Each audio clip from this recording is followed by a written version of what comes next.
बिस्मिल्लाहिर्रहमानिर्रहीम। बिस्मिल्लाह तवक्कलतु अलल्लाह वला हौल वला कुव्वत इल्ला बिल्लाह। अल्लाह पाक जे बाबरकत जे नाले सां शुरूआत कई आहे। असांजी इहा हालत ॾिसो था, असां पाण मज़दूर माण्हू आहियूं। अल्हम्दुलिल्लाह ज़राअत सां मोहबत कंदा आहियूं। तव्हां सभु पाकिस्तान जा माण्हू, सिंध जा माण्हू ज़राअत सां मोहबत कंदा आहियो। असांखे तव्हांजी महिनत ऐं तव्हांजी लगन ते नाज़ आहे। आबादगार दोस्तो, तव्हांजा सुवाल हुया, असांखे ॾाढी मुस्कुराहट चेहरे ते अचे पई ते वैरायटी ॿुधायो। कुझु आबादगारनि ॾाढो पंहिंजो अंदाज़ा दुका ऐं कुझु मतिलबु मां सम्झां थो त कंहिं हिकिड़ी माना पुॼी विया आहिनि हिकिड़े उन असांजी वैरायटी ताईं। पर आबादगार दोस्तो, मां तव्हांखे लास्ट में वैरायटी जे बारे में ॿुधायां थो। ॾिसो, हिन वैरायटी जी क्वालिटीज़ मां लिखियूं बि आहिनि। शार्ट ड्यूरेशन आहे, ईअं सम्झो 115 खां 122 120 ॾींहंनि जे अंदरि अंदरि पची थी वञे।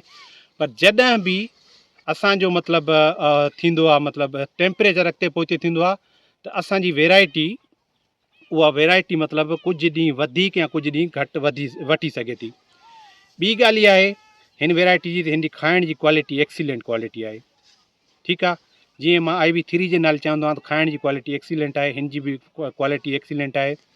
उन खां अलावा हिन जी जेको आहे टेलरिंग कैपेसिटी ज़बरदस्त आहे। हिन जो दाणो बोल्ड आहे। ऐं उन खां अलावा हिन जी जेको आहे हाई यील्डिंग वैरायटी आहे, रती खां पाक आहे। इहा हिकिड़ी वॾी शइ आहे। असांखे शार्ट ड्यूरेशन, हाई यील्डिंग, रती खां पाक जेकॾहिं को प्रोडक्ट मिले थो त उन हिसाब सां असां जेको आहे तव्हांखे माना असांजी उहा फ़ाइदे जी ऐं कम जी शइ आहे। छो जो मौसमियात जी तब्दीली जे करे जेके नुक़सान असां ॾिसूं पिया, त असां उन हिसाब सां कमु कयूं पिया था। जीअं मां अचां पियो त मां जीअं मीरपुर खां पहुतुसि त तव्हां ॾिठी आहे त पोस्ट मुंहिंजी केतिरी मतिलबु माण्हुनि ॾिठी आहे। उन जी रीच मां सम्झां थो 34-35 हज़ार माण्हुनि ताईं पहुची आहे। पोइ को लाइक करे थो, को कमेंट कोन थो करे। तव्हां असां पंहिंजा जेको आहे राया ॾियो था, तव्हांजी वॾी महिरबानी। त मूंसां ॿिनि कंपनी वारनि राब्तो कयो। उन्हनि असांखे चयो त सर, असां तव्हांजो जेको आहे फार्म आहे हिते मीरपुर खास में, असांजो दोस्त आहे जमाली साहिबु, उन जे फार्म ते असां आयासीं। सर, असां सॼो ख़र्चु असां था कयूं, तव्हां पंहिंजी वैरायटी लॻायो, असांजा प्रोडक्ट तव्हां इंट्रोड्यूस करायो। मूं चयो कतई न, तव्हांजी वॾी महिरबानी। हिकिड़ी कंपनी जेका आहे सीड जी कंपनी आहे, तमामु बहितरीनु लीडिंग कंपनी आहे टंडो जाम जे आसपास जी। उन खां अलावा उनजो बि नालो मां न पियो खणणु चाहियां, बहरहाल ठीकु आहे। उन मूंसां राब्तो कयो त सर, असां जेको आहे ख़र्चु कयूं था, तव्हां महिरबानी करे असांखे जेको आहे पंहिंजे फार्म ते वैरायटी लॻायो। मूं चयो ईअं न थींदो।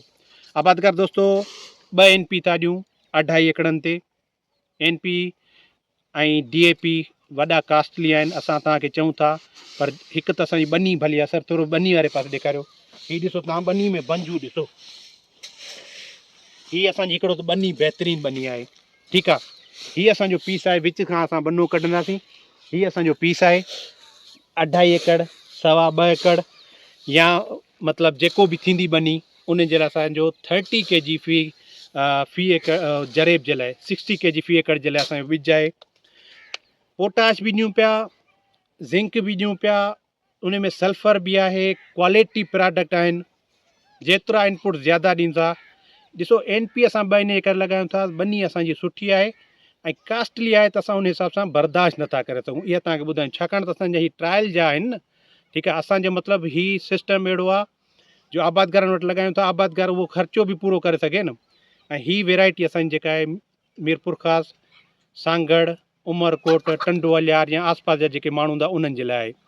सो इंशाल्लाह ताला तव्हांखे असां वैरायटी जे बारे में मुख़्तलिफ़ वीडियोज़ ठाहींदासीं, असां तव्हांखे ॿुधाईंदासीं। हिन जी वैरायटी जा कैरेक्टर जेके आहिनि, हर मतिलबु कोशिशि कंदासीं 3 खां 4 वीडियोज़ ठाहियूं, छो त असां वटि लोकेशन तमामु ज़्यादा आहिनि। आबादगार घणो राब्ते में अचनि पिया। आबादगार दोस्तो, असां तव्हां वटि न पुॼी सघूं। असांजो WhatsApp नंबर 0305 98 51 301 असांजी प्रोफाइल ते लॻियल आहे। तव्हां असांखे WhatsApp कयो ऐं महिरबानी करे रिलीवेंट जेके सुवाल आहिनि, ग़ैर ज़रूरी सुवाल न पुछो, टू दी पॉइंट सुवाल पुछो, असां तव्हांखे ॿुधाईंदासीं। छो जो असांजा ॿिया बि दुनियादारी ज़माने जा कमकार आहिनि। आबादगारनि जे लाइ हाज़िर आहियूं, सिंध जे आबादगारनि जे लाइ, पाकिस्तान जे आबादगारनि जे लाइ। तव्हां सभु दुआ कजो। हीअ वैरायटी जेका आहे तव्हांजे ई अंदरि ईंदी, इनशाला तव्हांजे ई मतिलबु बचनि में ईंदी, तव्हांजे ई ज़मीननि ते ईंदी। असां सां तव्हां राब्तो कंदो, असां तव्हांखे ॾींदासीं। ॾिसो, असां कंहिं कंपनी जी प्रमोशन कोन कंदासीं, पोइ उहा सीड जी कंपनी हुजे, फर्टिलाइज़र जी कंपनी हुजे, माइक्रोन्यूट्रिएंट जी कंपनी हुजे, या के बि ॿियूं हुजनि कंपनी, उन्हनि जी असां प्रमोशन कोन कंदासीं। असां तव्हांखे सर्विस ॾींदासीं। तव्हां असां खां पुछा कंदो त असां उन्हनि जे लाइ असांजा हिकिड़ा मतिलबु अहिड़ा इदारा बि आहिनि जेके पघारूं गवर्नमेंट जूं खणनि ऐं वेठा कंपनियुनि जी ऐं उन्हनि जी प्रोमोशन कनि। असां आहियूं तव्हां, असां ब्रीडर आहियूं, तव्हांजा पंहिंजा आहियूं न असां। असां सां राब्ते में अचो डायरेक्ट, असां तव्हांजा लिकियल न आहियूं, सरेआम आहियूं फेसबुक ते, सोशल मीडिया ते। तव्हां सभिनी वॾी महिरबानी। वीडियो जो नालो मां तव्हांखे इनशाला ताला लास्ट में फ़ोटू कढी करे मां हुन ते लिखी छॾींदुसि। Thank you so much.